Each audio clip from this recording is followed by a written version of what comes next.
kamu akan ikut cara hidup bukan Islam, sejengkal demi sejengkal, sehasta demi sehasta, sehingga kalau orang bukan Islam masuk ke dalam lubang biawak, lattaba'tumuhum, kamu akan ikut masuk dalam lubang biawak itu.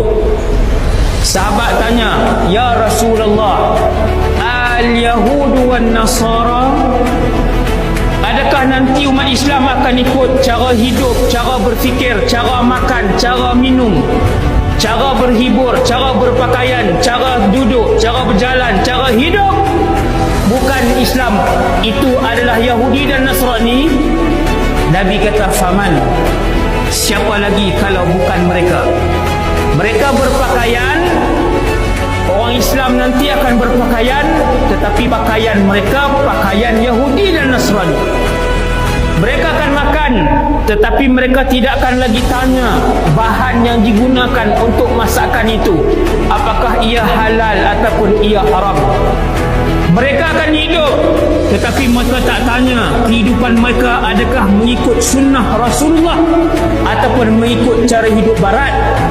Daripada sekecil-kecil benda sampailah sebesar-besar benda, daripada cara bercakap, daripada cara menyuapkan makanan, daripada cara tidur, sampailah kepada cara mentadbir negara, mereka akan meniru cara Yahudi dan Nasrani. Daripada cara untuk berpakaian, memakai pakaian, Nabi ajak macam mana? Pakaian sekian-sekian Nabi ajak.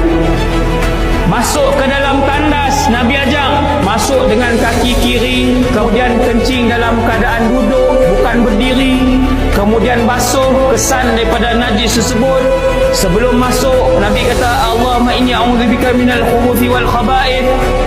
Kemudian duduk dalam bilik ayak, tidak bercakap dengan orang lain, tidak memandang ke arah kemaluan, tidak memandang ke arah langit. Bila keluar daripada tandas, alhamdulillah alladzi azhaba 'anni al-adha wa 'afani. 10, 15 ciri yang Nabi ajar, satu pun dia tak ikut. Dia masuk kaki kanan, kaki kiri, dia tak peduli. Dia nak berdiri, dia nak duduk, dia tak peduli. Kadang dia basuh, kadang dia tak basuh.